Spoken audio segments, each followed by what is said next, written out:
ini ya sebenarnya ingin yang luring ya, luring. Tapi untuk mahasiswa yang banyak kan tentunya tidak bisa semuanya luring ya. Semuanya hadir gitu. Perlu perjalanan yang masih cukup rumit gitu ya.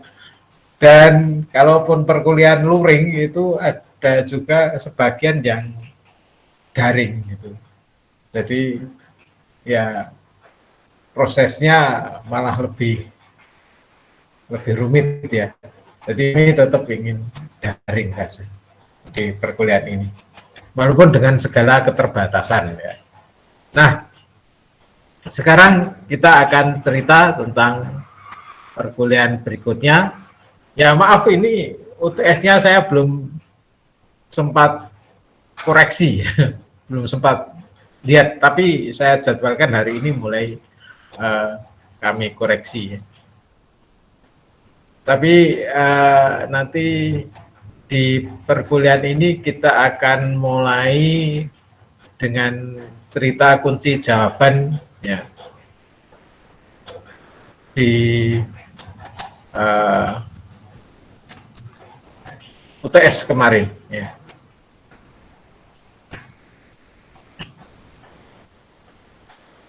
Dan jawaban dari UTS ini nanti di UAS masih muncul lagi, walaupun hanya satu nomor ya, satu nomor dari 4 atau 5 nomor soal UAS itu saya ambilkan dari UTS ya, sehingga saya berharap sempurna betul yang UTS.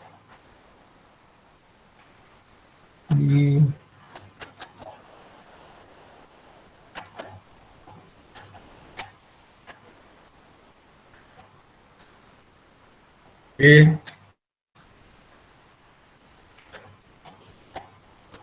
ini topiknya biolistrik ya. Jadi ini ada bacaan ya yang bercerita tentang kanker payudara ya. Kalau kalian yang ikut tugas akhir ataupun apa itu KKL ya di Prof. Tarjono ya, itu membahas tentang beragam tentang kanker ya. Yang apa itu ada kanker pankreas itu yang kalau kena kanker itu tadinya 100% meninggal ya. Tapi setelah ada apa BNCT ya, itu teknik BNCT itu tingkat keberhasilannya mencapai 80%. Ini luar biasa ya. Nah ini jadi yang dibahas banyak kanker-kanker itu ya. Yang ini adalah kanker payudara. Kanker payudara itu pakai di bacaan ini pakai kapasitor ya. Kapasitor dengan baterai yang hanya sekitar 9 volt. Jadi ini ada medan listrik efektif. Ini kan agak miring ya. Jadi dihubungkan tidak di belakang tapi agak menyamping gitu. Nah nanti ada medan listrik sehingga ion yang tidak netral nanti melakukan gerak di sana. Sehingga dapat merusak sel kanker. Hanya tidak disebutkan kalau alat kesehatan itu kan harus aman dan fungsional ya. Aman itu biasanya non invasif ya. Kalau fungsional itu memberikan informasi berapa persen tingkat kesembuhannya gitu ya. Dan alat kesehatan itu termasuk alat ukur segala itu, tekanan darah segala itu alat kesehatan kan terbedakan di medis itu ada pengobatan dan alat kesehatan ya. Jadi kalau yang kita bahas di fisika itu hanya yang berhubungan dengan alat kesehatan. Nah, hanya berapa persennya yang belum diperoleh informasi ya. Jadi prinsipnya seperti ini.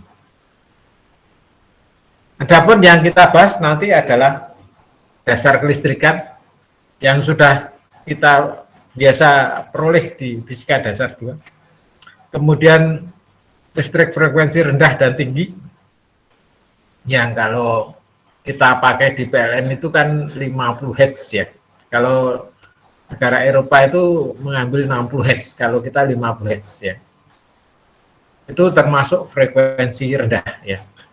Kemudian untuk shock listrik kena strom ya. Kemudian kelistrikan di dalam tubuh itu seperti apa? Kemudian elektroda, kemudian isyarat listrik dan produk peralatannya. Jadi dari karakter kelistrikan di tubuh kita itu untuk mengetahui apa yang terjadi di dalam tubuh kita gitu. Karena tubuh kita ada sifat listrik dan sifat magnet. Yang ini yang kita bahas untuk sifat listriknya saja. Ya. Nah sekarang sebelum kita lanjutkan, kita cerita dulu dengan UTS. Ya. Nomor 1 itu kemarin alat ukur besaran fisika untuk mendapatkan informasi kesehatan tubuh seseorang. Itu fungsional dan aman ya. Fungsional itu alat ukur itu dinyatakan akurasi dan presisi. Ya. Jika yang diukur besaran X, maka parameter apa yang menyatakan akurasi dan apa pula yang kepresisian. Apa yang harus dilakukan agar alat itu tetap memberikan hasil ukur yang akurat. Kalau besaran X, akurasi itu ya nilai terboleh jadi itu jangan menyimpang dari apa itu referensi seharusnya. Nah, untuk tidak menyimpang dari referensi berarti akurat. Maka supaya akurat alatnya itu dikalibrasi. Dikalibrasi itu berarti dicek skalanya apa betul atau tidak. Kalau tidak betul diberitahu pergeserannya berapa. Ya. Atau ditera. Ditera itu dikalibrasi sekaligus diperbaiki alatnya. Atau tera ulang. Tera ulang itu berarti tera yang terjadwal, rutin. Misalnya setiap 2 bulan sekali gitu ya. Kemudian presisi itu dinyatakan ralatnya. Ralatnya yang diharapkan kecil. Ada ralat individual, ada deviasi standar individual, deviasi standar saja, atau lambangnya seperti ini. Nah, itu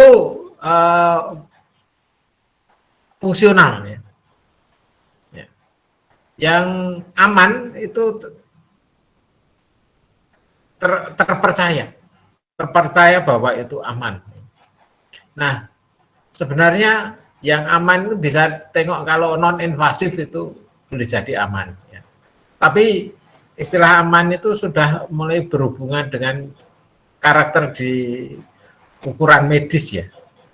Maka ada nama reprodusibilitas. Ya. Keterpercayaan. Ya.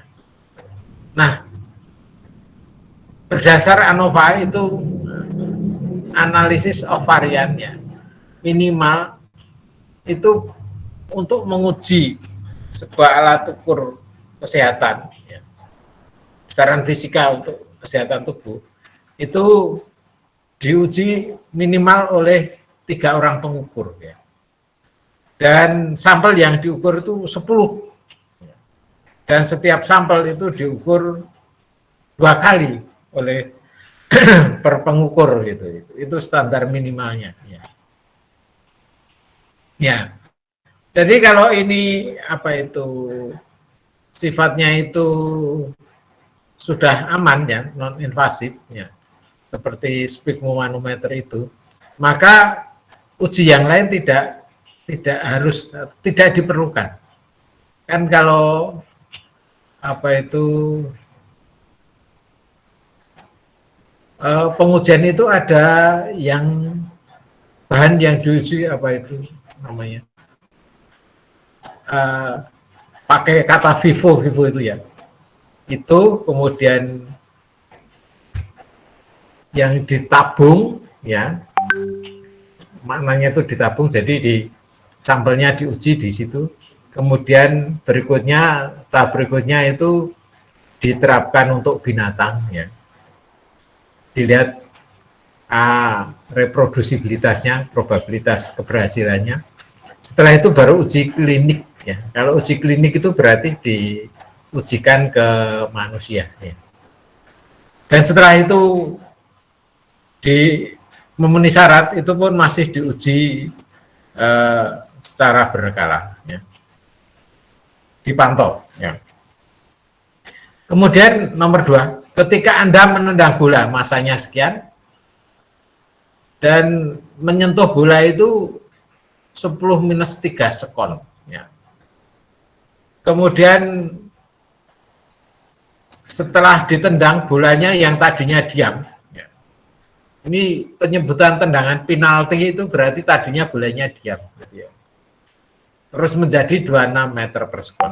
Sementara kakinya ketika mau menendang itu kelajuannya 18 meter per sekon. Setelah numbuk 1 milisecond atau 10-3 sekon, maka kelajuan kaki itu setelah menendang itu tidak mantul ya, tetap maju tapi tinggal 13 meter per sekon, berkurang 5 meter per sekon. Berapa masa kaki, masa efektif dari kaki yang bersepatu itu? Berapa pula besar gaya? Ya. Nah, kalau untuk mencari masa kakinya kan itu sistemnya terisolasi ya. Isolasi yang saya pandang hanya antara kaki yang nabrak bola dengan bolanya. Jadi karena terisolasi, maka sistem itu perubahan momentum linearnya 0. Nolnya itu adalah jumlah perubahan momentum linear untuk kaki dan momentum linear untuk bola. Sehingga untuk kaki sama dengan minus bola. Nah, ini dihitung. Kalau bola itu bermula dari 0 meter per sekon dan berakhir menjadi 26 meter per sekon. Ya. Kalau kaki itu dari bermula 18 meter per sekon, berakhir 13 meter per sekon. Jadi akhir kurangnya awal ya, karena ada minus tak masukkan, jadi ini tanda minusnya hilang. Ya. Sehingga masa efektif dari kaki itu 2,24 kg. Berapa gayanya? Nah, kan hukum 2 Newton ya. F itu adalah delta P per delta T. Berarti F kali delta T adalah delta P, perubahan momentum linear. Jadi kalau untuk bolanya ini dibagi waktunya. Jadi gaya oleh kaki itu 11,2 ribu Newton. Nah, kemudian untuk nomor 3, nilai tekanan darah di kurs sphygmomanometer dilakukan pada lengan pasien tersebut guna mendapatkan informasi nilai systolic pressure atau SP, diastole atau diastolic pressure DP, tekanan pulsa atau pulse pressure PP, dan tekanan darah rata. Jelaskan lokasi pengukuran di lengan pasien. Jelaskan ya. Kenapa lokasi pengukuran itu di lengan pasien dan bukan di leher, kaki, atau arteri aorta. Itu artinya arteri ketika darah keluar dari jantung. Jadi di dalam dada kita. Sebutkan alasan masing-masing ya. Kenapa dipilih lengan? Karena lengan itu dekat dengan jantung. Ya. sehingga efek kontraksi dan relaksasi jantung itu terlihat di arteri itu. Jadi arteri itu kan arteri branchial itu di lengan pasien itu kan kalau kontraksi kan mendung sedikit, menggelembung sedikit. Kalau relaksasi turun lagi, jadi gelembung kecil gitu ya. Karena jaraknya dekat masih terasa, tapi kalau jaraknya jauh, penggelembungan dan mengecilnya sudah nggak terasa. Sehingga tidak bisa dideteksi dengan sphygmomanometer. Karena sphygmomanometer itu dasarnya ya berdasar menggelembung mengecil dari arteri itu. Ya. Kalau kita pejet arterinya, gitu ya. Kenapa lokasinya di lengan bukan di leher? Ya kalau di leher ketika pressure cuff dikencangkan ya nggak bisa bernafas ya. Jadi bahaya. Kenapa tidak di kaki? Karena kalau di kaki itu jauh dari jantung, sehingga perubahan sistol diastol tidak terekam secara sempurna. Kenapa tidak di arteri aorta? Ya tidak, karena sphygmomanometer itu kan sifatnya non-invasif ya. Kalau itu masuk ukur kan invasif. Jadi prinsip kerja alatnya saja nggak cocok ya kalau untuk invasif, karena ini untuk non-invasif. Ya. Kemudian yang B itu terangkan SP, DP, PP, dan P rata. SP itu tekanan darah ketika jantung kontraksi. Diastole pressure itu tekanan darah ketika jantung relaksasi. Pulse pressure, ya, tekanan pulsa, itu adalah selisih dari sistole dengan diastole. Kalau tekan rata itu adalah tekanan darah per periode jantung berkontraksi dan relaksasi. Ya. Nah kemudian yang ketiga itu tekanan darah rata, kita punya persamaan ya. Ya. Walaupun ini pendekatan, diastole pressure sama dengan ditambah PP/3 ketemunya ini. Kemudian yang D, apa yang Anda duga terkait data itu ya? Ya. Nah ini PP 140, DP 70, berarti selisihnya 70 mm Hg. Ya. Yaitu tidak wajar karena normalnya itu selisih sistole diastole itu 40 mm Hg. Ya. Sehingga kalau selisih yang terlalu besar itu patut diduga itu klep jantung dari penderita itu kondisi tidak normal atau bocor ya.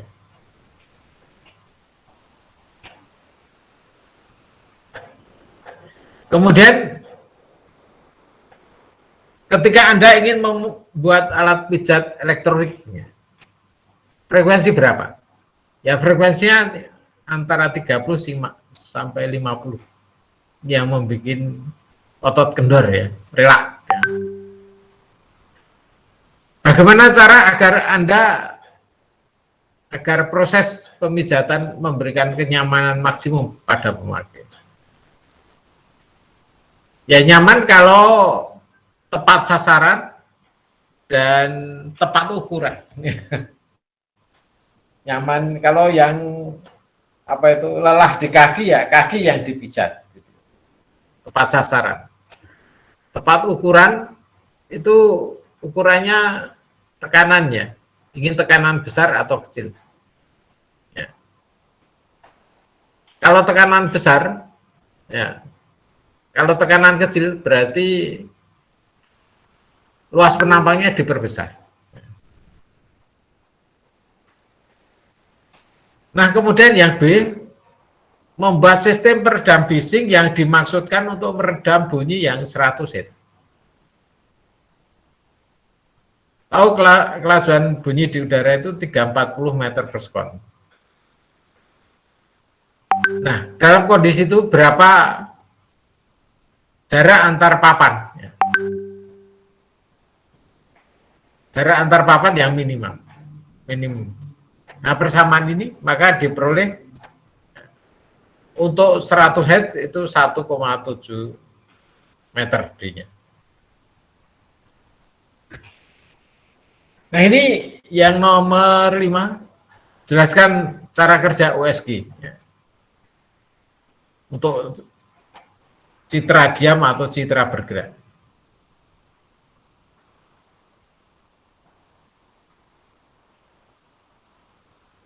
Yang B, ini tentang termogan atau termometer radiasi. Tapi radiasi bukan dari termogannya, tapi dari apa itu sampel yang diukur.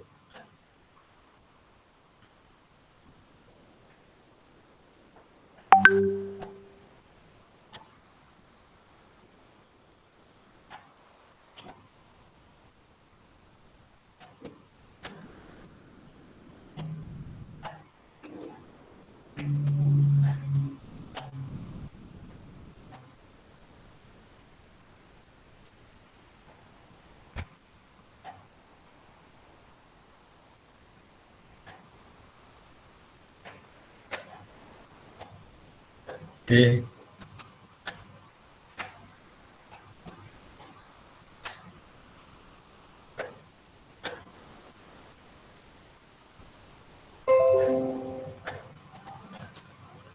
Gambarnya kelihatan ya?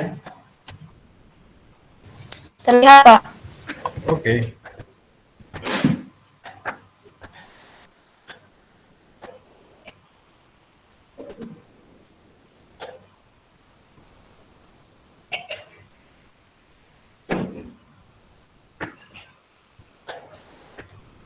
Nah, ini cerita tentang dasar-dasar kelistrikan. Ya.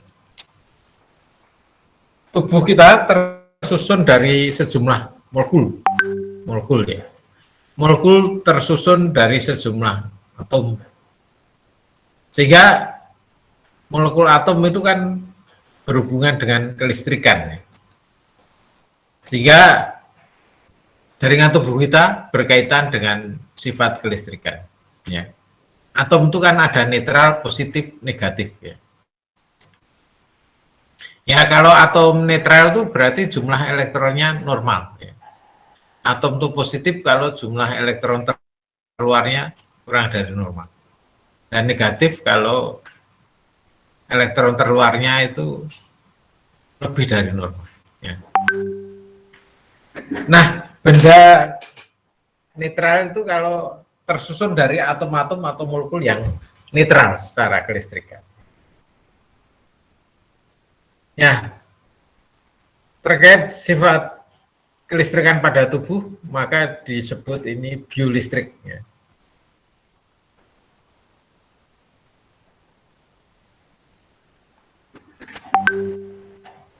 Nah ini,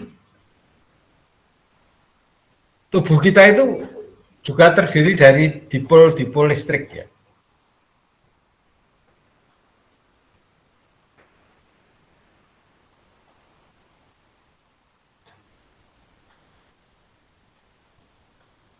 Ya, sebentar ya.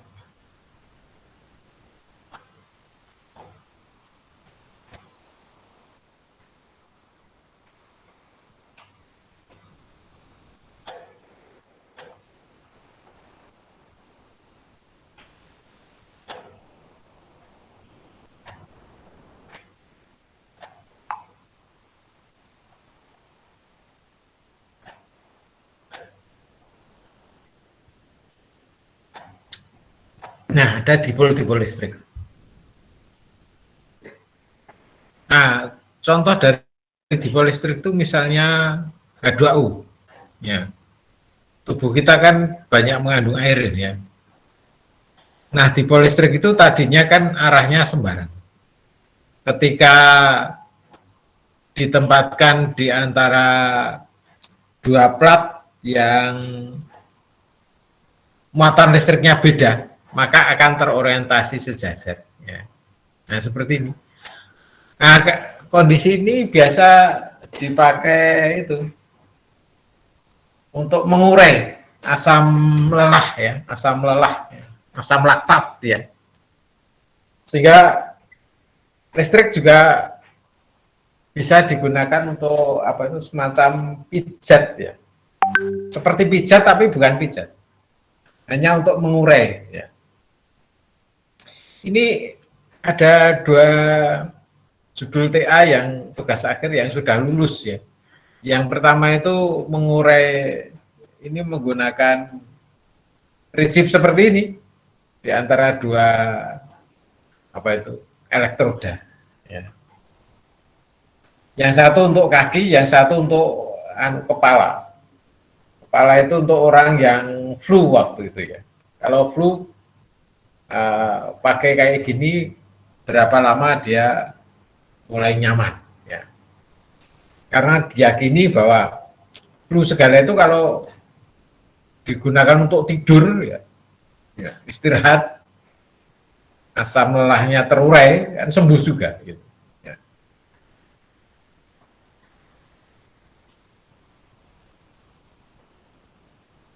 Nah kemudian terkait dengan momen dipol listrik itu momen dipol listrik itu kan benda netral ya. Yang terdiri dari benda netral terdiri dari 2 kutub berlawanan tanda dan besarnya sama. Yang satu positif Q, yang satu negatif. Nah, kalau berada di medan listrik maka akan terputar. Dan terputar berarti ada torsi. Torsi resultan oleh putaran ini terhadap asnya atau dan putaran 2. Energi potensialnya min PE atau U itu sama dengan min PE cos theta.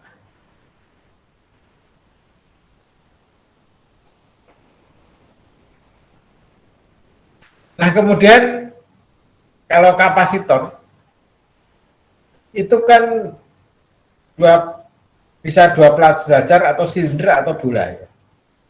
Ya kapasitasnya kayak gini. Nah, model kayak gini bisa juga dipakai untuk apa itu pengukur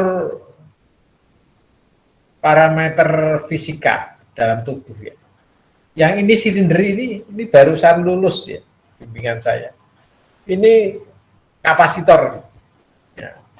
Kapasitor ini terus luarnya ada apa itu isolator. Terus di dalamnya ada cairan, terus asnya sebagai elektroda, ada as di sini. Nah, kita mau ngerti itu kekentalannya seberapa. Dan dibikin yang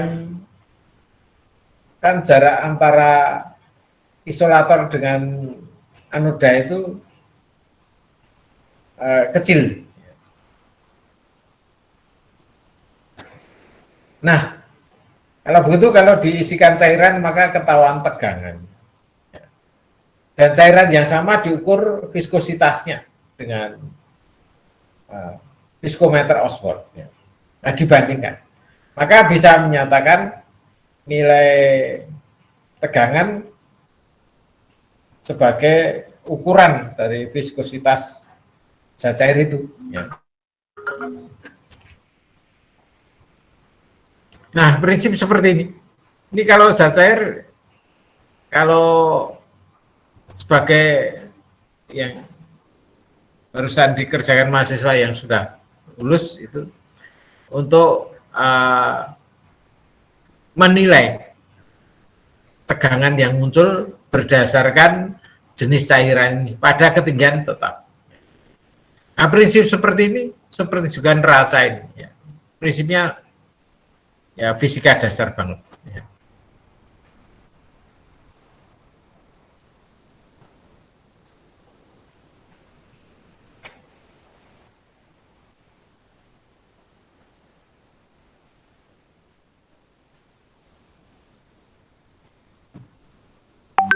Nah, Ini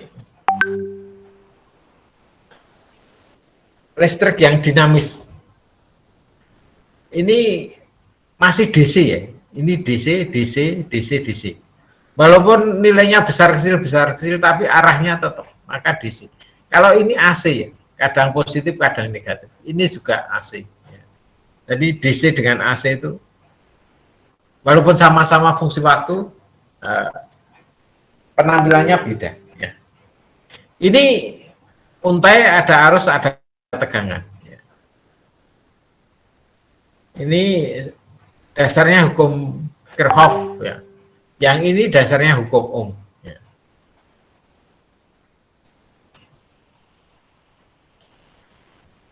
Nah ini beragam arus AC, arus bolak-balik.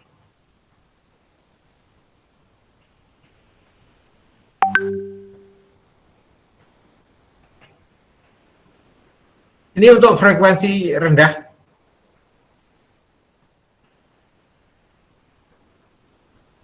Ya, ya kalau frekuensi tinggi lebih rapat lagi.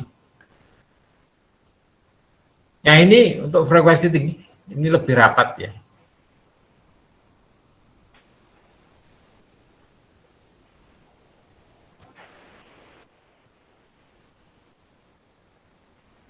Wah, gambarnya aneh. Ya.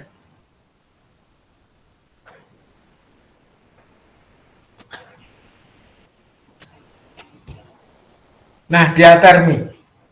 Diatermi itu apa itu radiasi gelombang pendek yang menyebabkan panas. Ya. Panas di jaringan. Ini dulu ada untuk apa itu tugas akhir saya minta untuk bikin koyo kapasitif ya. Koyo kapasitif. Jadi gimana rasa di dalam tubuh kalau diberi medan listrik ya. Itu kan beda. Beda dengan kalau pakai koyo itu kan koyo cap lombok misalnya. Itu yang panas hanya di kulit.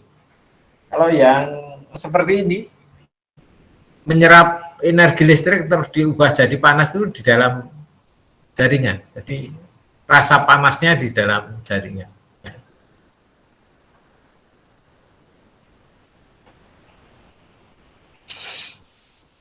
Ini kalau menjadi panas VIT kan energi per 0,24 Joule ya.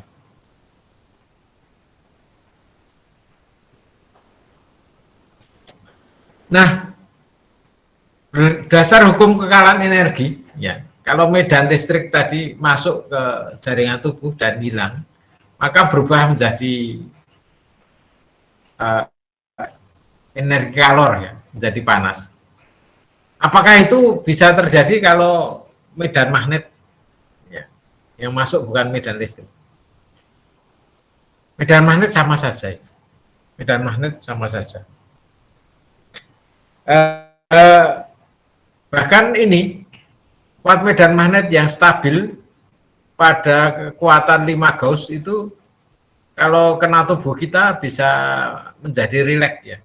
Sehingga ada apa itu kasur bermagnet ya. Itu orientasinya 5 Gauss ya.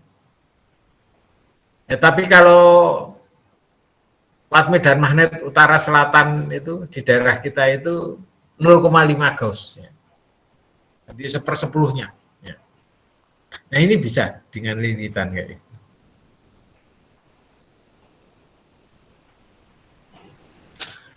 Nah kalau yang kapasitor itu terhubung dengan arus bolak-balik, maka di dalam tubuh bisa menghasilkan panas ya. Atau kalau ada jaringan yang tidak sehat, maka bisa dengan radiasi itu bisa jadi panas dan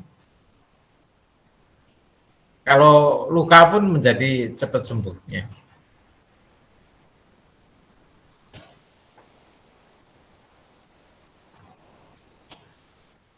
Nah, Bisa juga pemanas itu pakai mikrogelombang. Ya.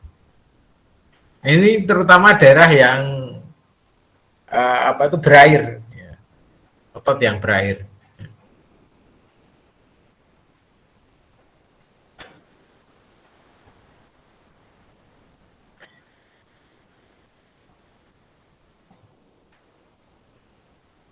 Nah ini gelombang pendek itu kisaran frekuensinya itu 2000-an ya.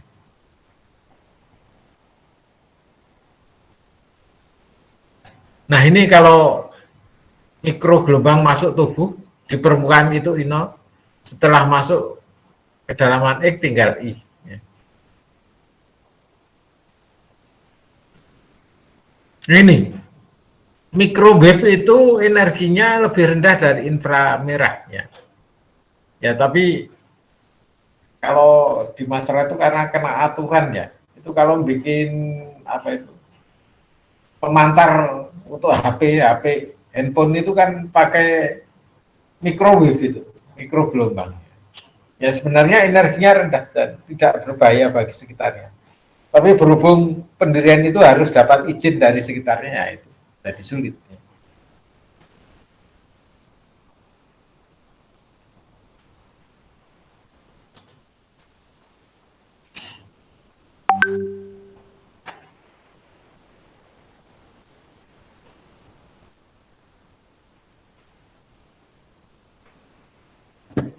Nah, shock listrik atau listrik kejut, ya. Ini disebabkan oleh arus listrik yang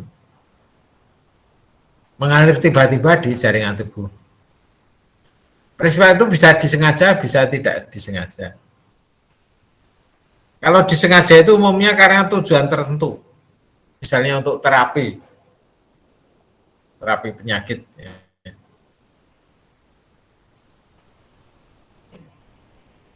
Nah ini hasil pengujiannya. Tapi shock listrik bisa juga karena kecelakaan, artinya itu tidak disengaja. Ya.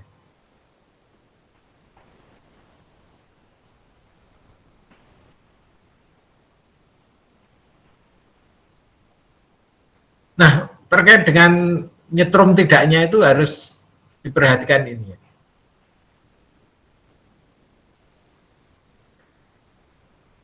Nah ini misalnya ada kabel netral, dipasangi lampu,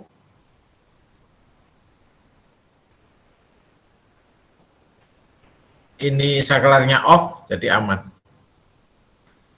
Tapi kalau terhubung ini ada lampu, ya, yaitu disentuh bisa nyetrum ya.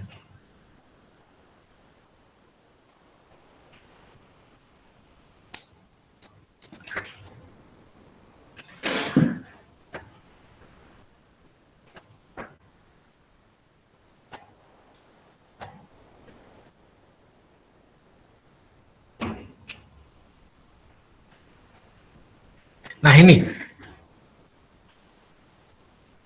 yang tidak sengaja atau kecelakaan ya. Lintasannya bisa seperti itu ya.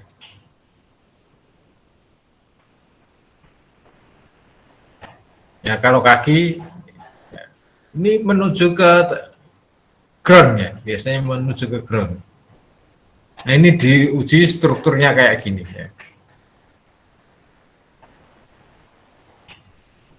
Nah parameter seberapa besarnya kena strom itu. Yang pertama itu arusnya seberapa ya. Dan kulit kita itu basah atau kering ya, itu beda lagi ya. Lantainya ya. Kemudian jenis kelamin. Kalau pria itu terasa 1,1 miliampere. Kalau perempuan lebih peka ya.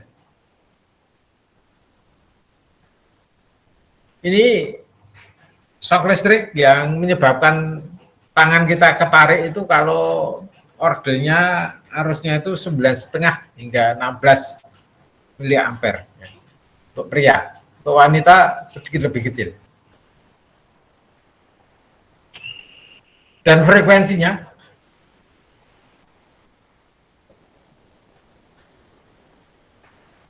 antara 10 hingga 100 Hz. Durasinya ya semakin singkat semakin peka. Ya.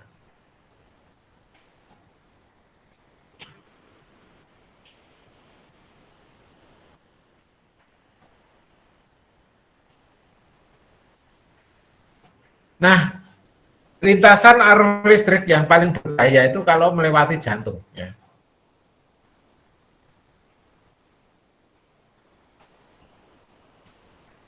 Nah, efeknya ini, kalau 1 mA itu kalau tahanannya 10 kilo ohm, maka terasa geli, ya. Belum berbahaya. Kalau hingga 8 mA itu menyebabkan kaget.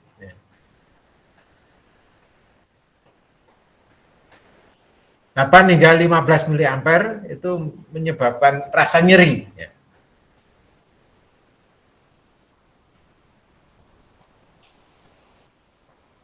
Bagaimana cara pencegahannya? Diberi pengumuman, hati-hati, ya. Atau diberi LCD. Kalau saya di rumah saya itu ada LCD-nya. Jadi kalau ada bocor sedikit itu terus listriknya mati, ya. Ya tapi kalau terlalu pekat juga repot juga, sebentar-sebentar listriknya mati gitu.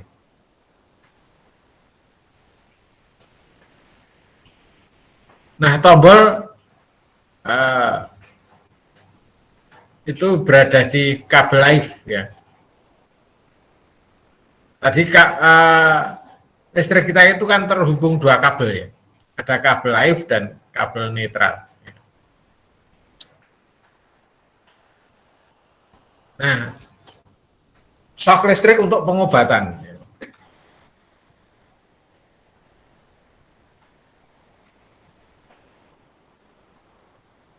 Ya ini ada perlakuan untuk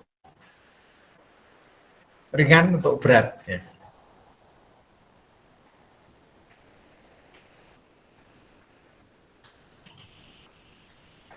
Nah ini cerita yang di dalam tubuh kita. Nah, sistem saraf itu terbedakan saraf pusat dan saraf otonom, ya. Saraf pusat ini, saraf otonom ini, serat saraf, ya.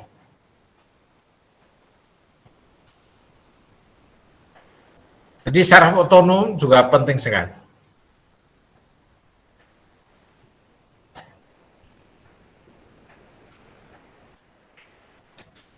Nah, ini ada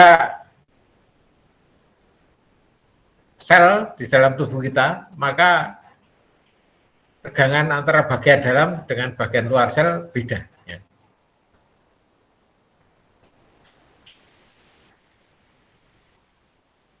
Nah ini penjelasannya.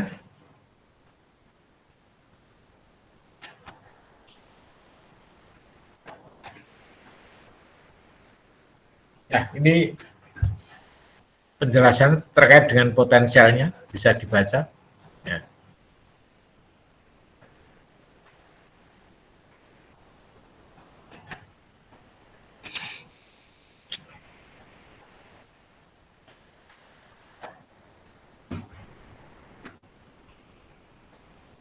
Ya. Ini kalau saraf otot itu mendapatkan rangsangan maka mencapai nilai ambang dan kemudian muncul potensial aksi, ya.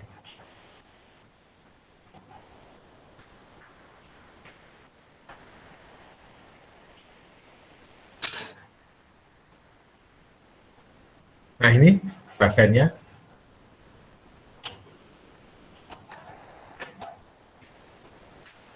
Ini potensialnya.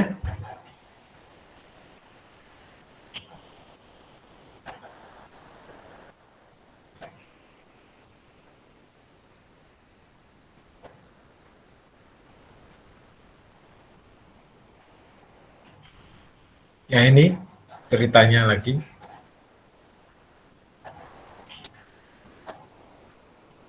Nah ini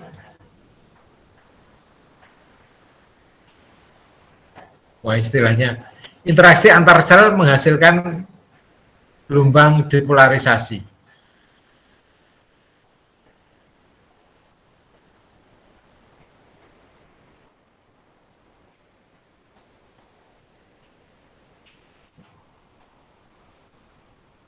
Ya.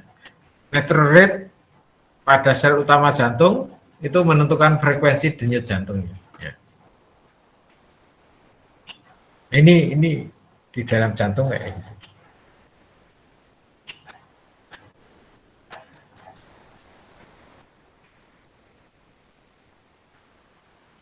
Nah, elektroda.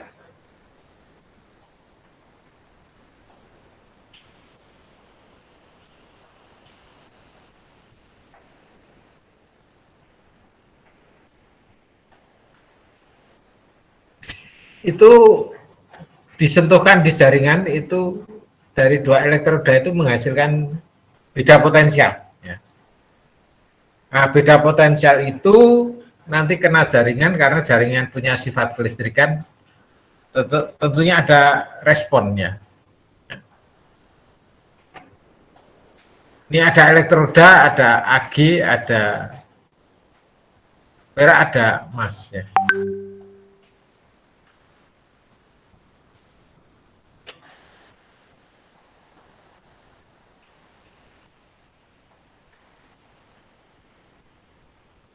Nah ini potensial kontaknya.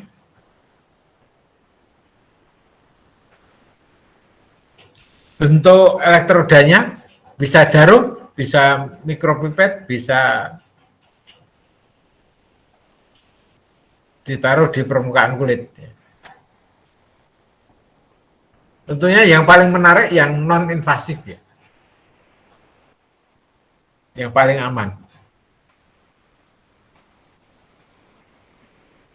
Ini elektroda di permukaan kulit itu terbedakan menjadi 4 bentuk, bisa pelat, bisa floating, bisa ya klip seperti anting ya, atau batang. Ini contohnya pasangannya. Nah, sifat listrik itu bisa digunakan untuk melihat isyarat di tubuh kita ya.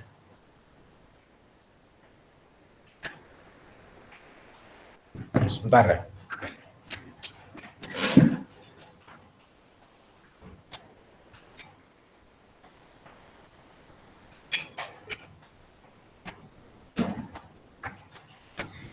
Nah, isyarat listrik yang diperlihatkan tubuh kita itu bisa berupa EKG, elektrokardiogram, EEG, EMG, ENG, EGG, ERG, dan EOG.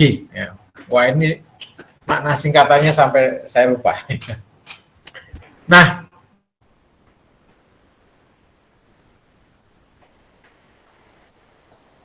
ini elektroda. Ya. Kemudian satu lagi di kaki ya. Nah di situ kita bisa tahu gegel induksinya, bentuk pola sinyalnya, dan makna apa yang terjadi. Ini ditampilkan di komputer ya. Yang pertama EKG ya. EKG itu kan prinsipnya itu diketahui bahwa jantung itu kok punya equipotential surface. Permukaan listrik serba sama. Jadi ada jantung ini ada garis equipotensial 0 volt min 1 plus 1 gitu. Sepertinya asimetris. Nah, di sini yang negatif terhadap di sini yang positif itu kan seperti dua kutub. Di jantung itu ada dua kutub yang sama besar tapi berlawanan tanda. Maka ini disebut dipol di jantung. Nah, kemudian kalau diukur tegangannya antara sisi kiri dengan sisi kanan itu umumnya bertegangan 1 milivolt. Dan sisi kanan dengan bawah itu 3 milivolt. Ya. Biasanya gitu. Nah, ini digambar seperti hukum Kirchhoff itu ya.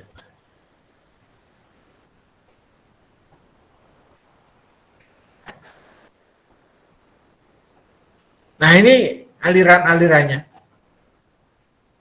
Ini sangat disederhanakan. Nah, ini ada bidang frontal, ada bidang transversal, ada bidang sagital. Sagital itu di sini seperti dipotong separuh. Nah, di sini pengukuran tegangan tuh di sini, di sana, dan sini. Jadi digeser. Sehingga EKG itu bukan alat ukur ya, tapi alat pantau. Artinya hanya melihat gejalanya bukan besarnya. Pola sinyalnya kayak apa, polanya, bukan ukurannya. Tegangannya harus sekian, frekuensinya sekian, bukan itu.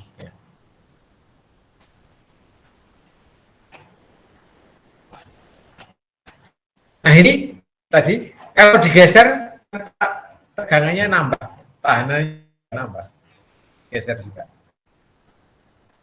Nah kemudian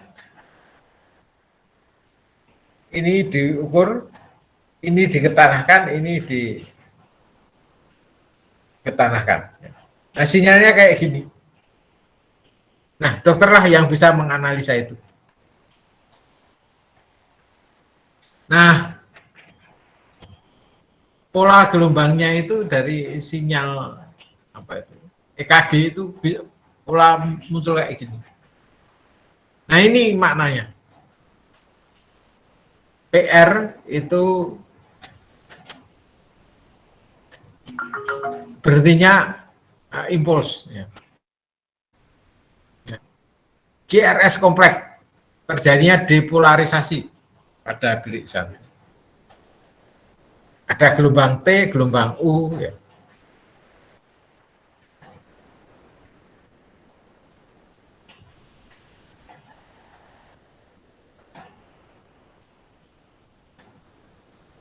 Nah, ini contoh sifat kelistrikan tubuh yang digunakan EEG, elektroensefalogram. Nah ini di tubuh diberi elektroda ya, dan dari karakteristik tegangan yang muncul itu bisa menjelaskan apa yang terjadi di dalam. Nah prinsip seperti ini dulu pernah ada bimbingan untuk apa timnas ya, dapat perak dari ini.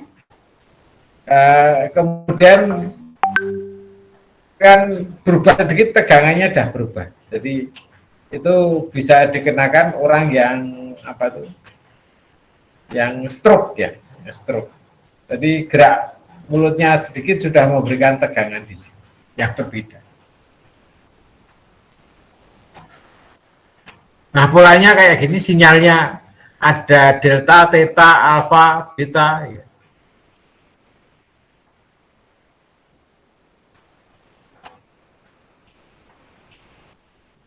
Ya, ini yang kedua elektromiogram untuk memantau kelistrikan pada otot, ya. Untuk tahu saraf motorisnya masih bagus atau tidak, gitu ya. Nah, metode pengukurannya seperti itu.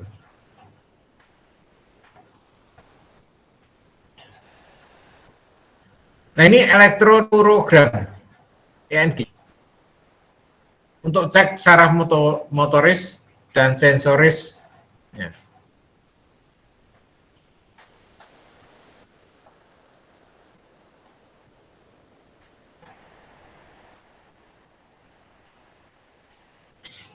Disebut normal kalau kelajuan konduksi dari sinyal itu antara 40 hingga 60 meter per skor. Nah, ini contoh hitungannya.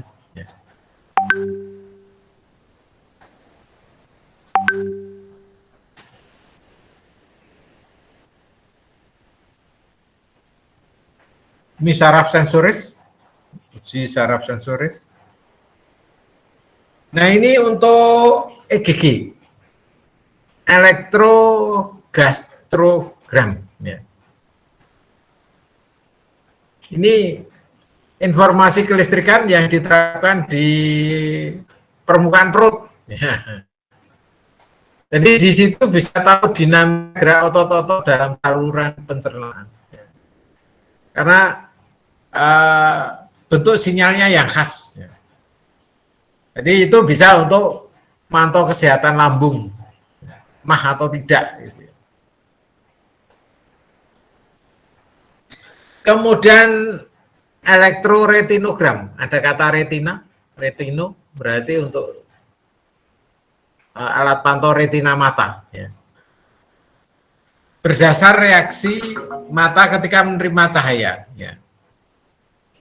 Ini ada ceritanya, alatnya kayak gini. Kemudian elektrookulogram. Untuk kenormalan mata ya diuji ya.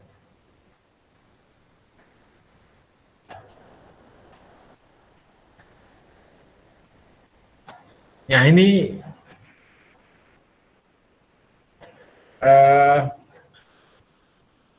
untuk ngecek terkait dengan dinamika bola mata kita.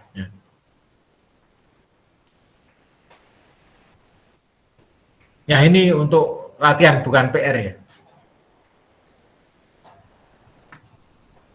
Elektroda apakah yang bersifat non-invasif? Ya. Artinya ditempel saja gitu ya. Terangkan apakah EKG berperan sebagai alat ukur ataukah sebagai alat pantau? Ya. Tadi saya katakan EKG itu alat pantau ya. Karena kalau untuk ukur itu harusnya ujungnya dicobloskan ke jantungnya. Tapi itu tidak, tapi digeser di lengannya. Sehingga hanya untuk mengetahui karakter sinyalnya.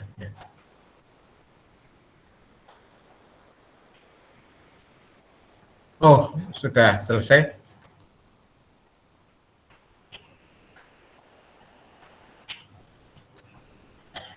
Ya, hari ini perkuliahan materinya hanya sampai di sini ya. Kalau ada tambahan pertanyaan, ya. Sayangnya koreksi saya belum selesai. Ya, baru akan dimulai. Ya, ya semoga rekan-rekan berhasil baik. Ya. Ada tambahan pertanyaan? Untuk absennya, saya kok bisa nggak bisa nempelkan di sini. Mungkin diisi master bisa. Ya. Ya kalau bagi saya yang penting ya bisa ngerjakan tugas, bisa UTS, UAS. Ya. Syarat dari administrasi kok saya belum tahu. Ya. Oke, saya kira pertemuan kali ini ada tambahan pertanyaan? Kalau tidak ada kita akhiri dulu ya. Kita akhiri. Saudara Hanif, ada pertanyaan? Belum ada pertanyaan, Pak. Oh, oke. Ya. Jadi kita akhiri dulu ya. Kita akhiri. Selamat siang dan salam sehat. Terima kasih. Siang, terima kasih banyak, Pak. Terima kasih, Pak. Sama-sama, mari.